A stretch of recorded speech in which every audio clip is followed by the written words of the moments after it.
Assalamualaikum warahmatullahi wabarakatuh.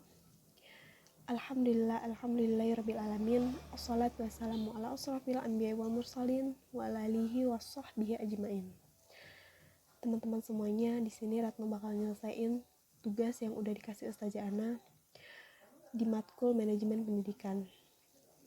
Dari beberapa tema yang udah dikasih oleh Ustazah Ana, di sini Ratno milih tema yang berjudul lembaga-lembaga pendidikan dan organisasi pendidikan. Sebelum kita masuk ke dalam inti pembahasan, apa sih yang dimaksud dengan lembaga-lembaga pendidikan dan organisasi pendidikan? Kita ketahui dulu apa sih yang dimaksud dengan organisasi. Menurut para ahli, yang pertama Gibson et al. Mengatakan bahwa organisasi sebagai wadah yang memungkinkan masyarakat untuk meraih hasil yang sebelumnya tidak dapat dicapai oleh seseorang secara individual.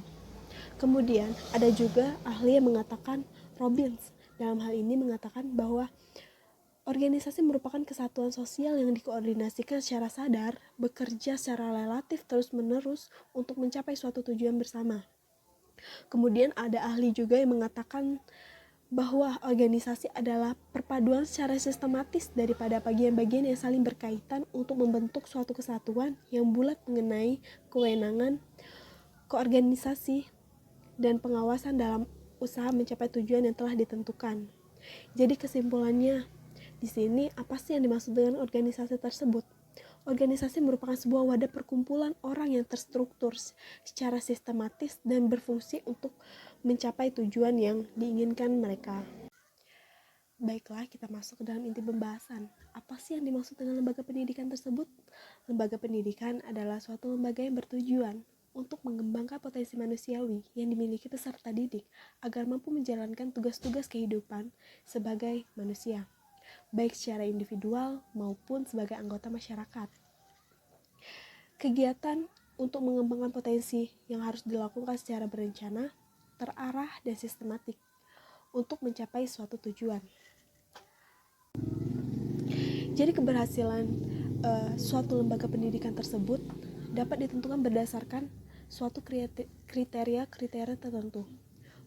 Pengorganisasian suatu lembaga pendidikan tergantung pada beberapa aspek, antara lain jalur jenjang dan jenis organisasi lembaga pendidikan yang bersangkutan.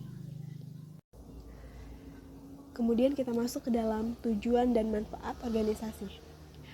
Di sini Husaini Usman menjelaskan beberapa tujuan dan manfaat sebuah organisasi. Yang pertama, organisasi merupakan sebuah wadah mendapatkan jabatan dan pembagian kerja, seperti contohnya bendahara, sekretaris, dan ketua.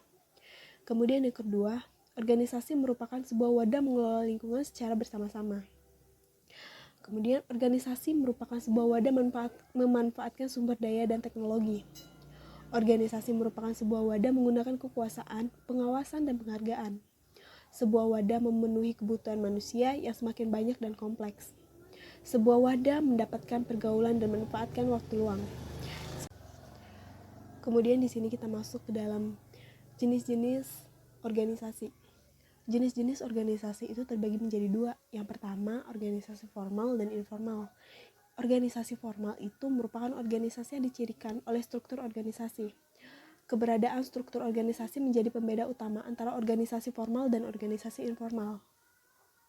Kemudian, struktur organisasi formal itu menyediakan penugasan, kewajiban, dan tanggung jawab. Seperti contohnya organisasi-organisasi yang ada di sekolah dasar, SMP, dan SMA. Mereka membentuk organisasi tersebut dan harus bertanggung jawab dan mengerjakan tugas mereka masing-masing. Begitu. Kemudian kita masuk ke organisasi informal. Organisasi informal pada dasarnya bentuk dan karakteristik berbeda dengan organisasi formal. Sebab organisasi ini karakteristiknya tengah berada dan terjadi di sekitar masyarakat. Karakteristik organisasi informal merupakan norma perilaku, tuntutan penyesuaian diri, dan adanya kepemimpinan informal. Di sini ada gambar tentang struktur dari organisasi formal yang berada di sekolah-sekolah gitu. Terdiri dari kepala sekolah, komite sekolah, wakil kepala sekolah, dan bimbingan konseling, guru kelas, wali kelas, tata usaha, kemudian siswa dan security. Kita masuk ke dalam kesimpulan, pendidikan sebagai sebuah organisasi harus dikelola sedemikian rupa agar aktivitas pelaksanaan program pendidikan dapat berjalan secara efektif, efisien, dan produktif untuk mencapai tujuan yang diinginkan. Dengan demikian, tujuan dan manfaat dari organisasi yaitu: pertama, mengatasi keterbatasan kemampuan, kemauan, dan sumber daya yang dimiliki dalam mencapai tujuan pendidikan. Kemudian yang kedua, terciptanya efektivitas dan efisiensi organisasi dalam rangka mencapai tujuan pendidikan. Kemudian yang ketiga, dapat menjadi wadah pengembangan potensi dan spesialisasi yang dimiliki.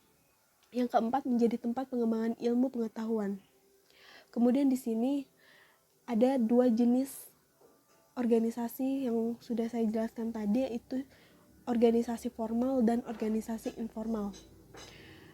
Dan masing-masingnya mempunyai pengertian yang berbeda-beda.